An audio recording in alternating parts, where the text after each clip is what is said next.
This podcast contains strong language. Listener discretion is advised. Let's Write a Movie, the podcast.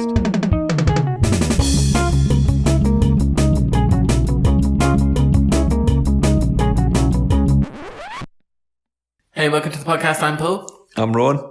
And this is Let's Write a Movie, the podcast where we take nonsensical ideas for a setup, a conflict, and a resolution.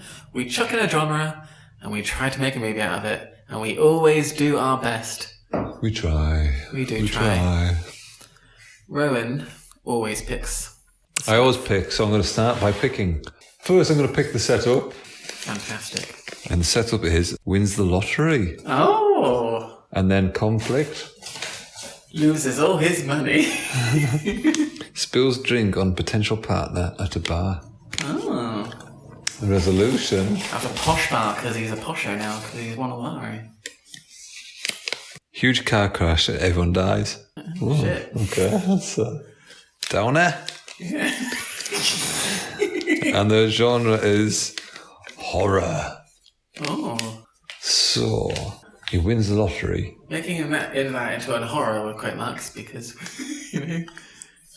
I know what happens here. Yeah. So, Go for it. Duncan. Valentine. No, not the one of Shaggy's done. Duncan wins the lottery. He's been playing it for so many years now. He's 47, and he's always done 2 lines every Wednesday and every Saturday. I think those are the days. Always the same numbers. Always the same numbers. The ages of his cats, his dead ones and his alive ones. He loves his cats. And he comes up, his numbers come up. It's Wednesday evening. He's halfway through watching Grimsby versus Steaua Bucharest, because this is alternate reality, and Grimsby have got into the UEFA Cup. And he just happens on his phone to check the numbers. Get in there, I've done it, I've won the lottery, and now I'm happier than I was before I found out that news. So basically... He's well happy. I am well happy. I'm going to go to the bar. Not now, because I want to go and spend my money on a 3-piece suit. Is that what you call them? Or am I thinking of couches? No, suit is fine. Can if you you get said suite, it would have been a couch. Yeah. Yeah. But you get a 3-piece suit? Yeah, definitely. Waistcoat. So I'm going to do that. Don't you mark my words. So basically, he lives alone with his cats. The next morning, he wakes up, he's full of beans, he's so happy. I'm going to spend my money now. So, hi, Jerry. Hi. I'm off now. Where are you going? Shops. Got money. Want to spend it. Oh, I don't know. Maybe a nice 3-piece suite? No, I want to spend it. I'm telling you what I'm doing. Oh. Are you deaf? Sorry, I've had that ear Jerry. operation. And my other ear's got an infection. I see. Now, what I'm going to do, I'm going to exit my front garden now. Oh. Goodbye. Have fun. So he goes to the shop, gets his suit. He looks dapper. He's so happy. He's just like, oh, you know, this doesn't happen to many people. Now I've got my suit on, I feel fucking great. And fuck those people who go on about me fucking my cats. I'll fucking show them. Just because I love cats doesn't mean I want to fuck them. And he goes to the bar. I'll show them that I am as straight as an arrow. And I will find a girl and I will show her how straight I can be. So he goes to the bar, goes to Yates's. He goes, what's a posh bar? I've got money now. I'm going to Yates's Wine Lodge. Because on the outside, it just looks like a high-class establishment. You would never have fit in there before. I would have not been able to get in past the doorman. So he goes up there, he's wearing his suit, but he's got his old Gouda trainers on because he's not quite figured it out, you know what I mean? Hi there, doorman. I am well coined now. Do you know what that means? What does that mean? I have more coins than I did. Oh, well, come on in then, son. Ah, yes, I knew this would work. Here I go, big time, baby. So he walks in, he pushes the doors open, both hands, two swinging doors, and he stands there like the cock of the ball.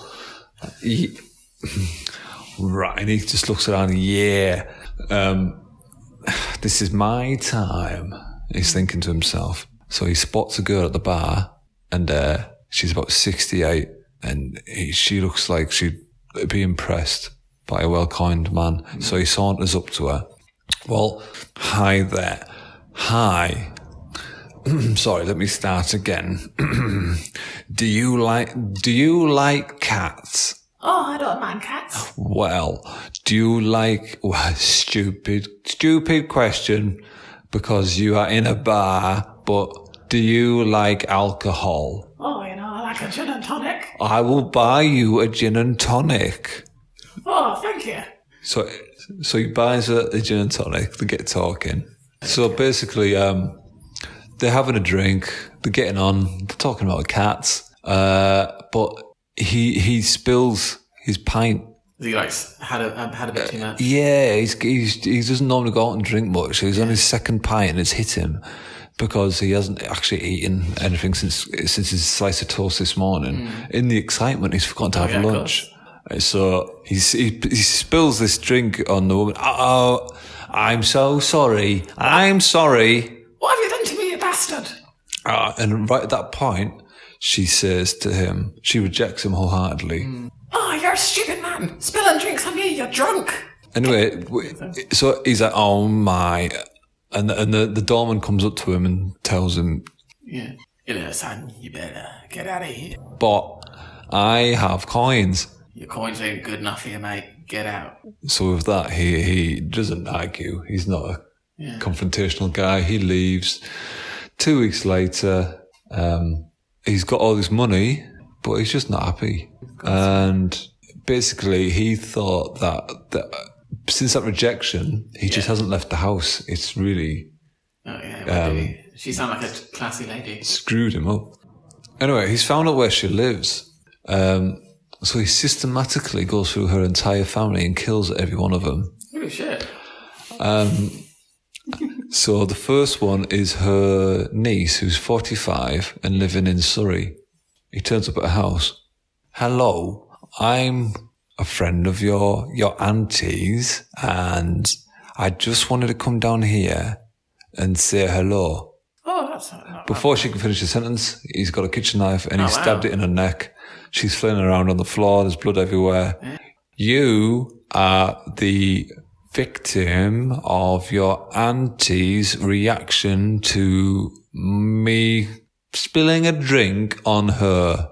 The way I was... and he's looking at her in the eyes. Yeah. Her eyes are dead. She's gone. Yeah. The way your auntie tricked me and allowed me to be thrown out of the high establishment joint, Waits's Yine Lodge, pushed me too far, and I'm sorry, but I will not stand for embarrassment. I am a millionaire. And then he walks off. Yeah.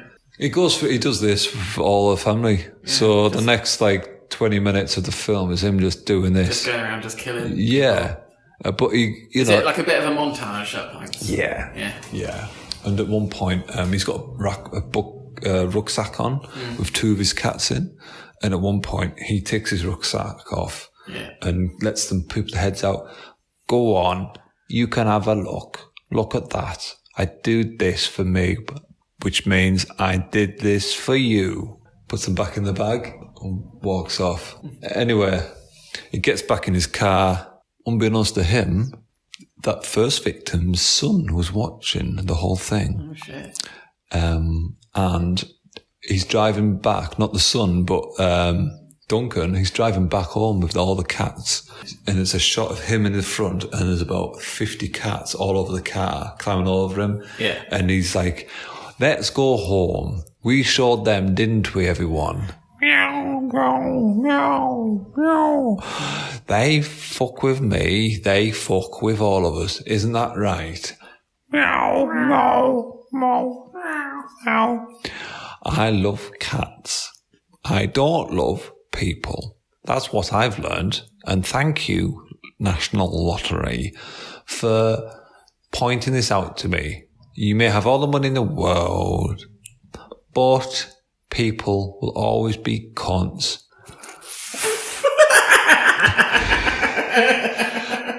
And cats will never betray you or embarrass you or humilify you. I was humilified and I will never forget, and they will never forget because they are dead.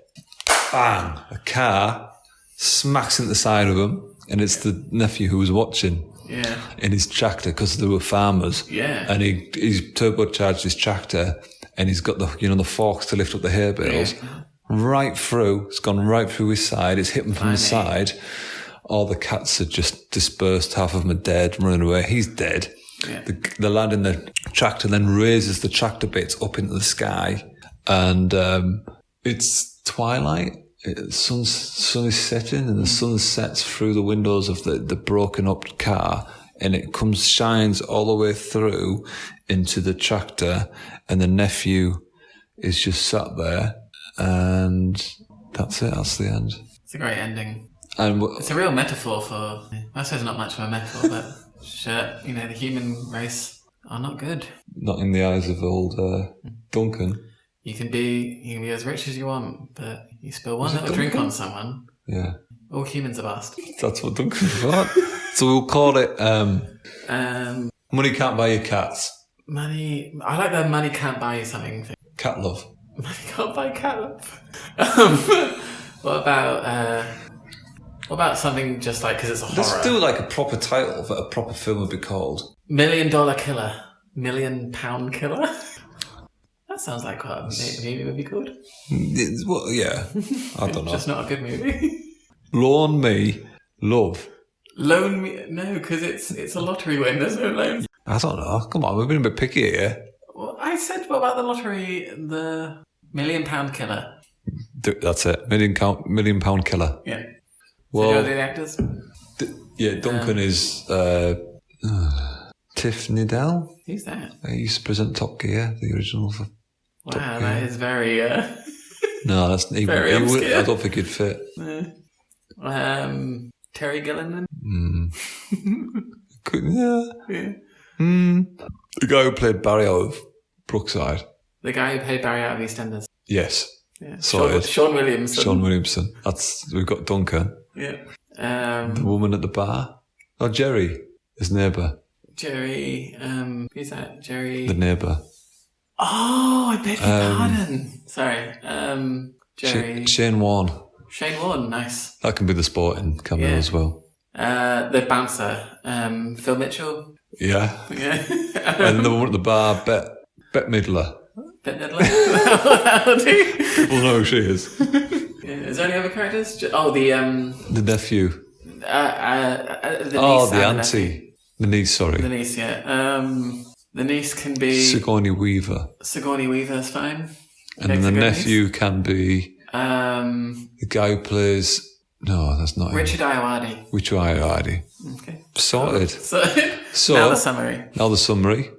Duncan's been playing the lottery for years. He finally wins it. He goes and buys a suit. And he goes to an upmarket bar because now he's got money. So he goes to Yates's Wine Lodge. He goes in there. He gets talking to a woman. And at first they're getting on really well. But then he spills a pint on her. And then he gets chucked out. He takes it completely wrong. He looks at it in a way where he's been humiliated. So he decides to go and kill all her family. And he gets killed by a nephew in that family. Yeah. The end. The end. And it's called The Lottery Killer. It's called the Million Pound Killer. The £1 Million Killer. Cool. We did it. I did another one. We did another one. We smashed it. It's a great one. Was it? Okay. All right. See you, everyone. See you. Thank you for listening to the podcast. We release a new episode each week. If you would like to support the podcast, please share with your friends and write a review on iTunes. You can also follow our social media. We are LWAM Pod on Facebook, Twitter, and Instagram. That's LWAM Pod. Thank you.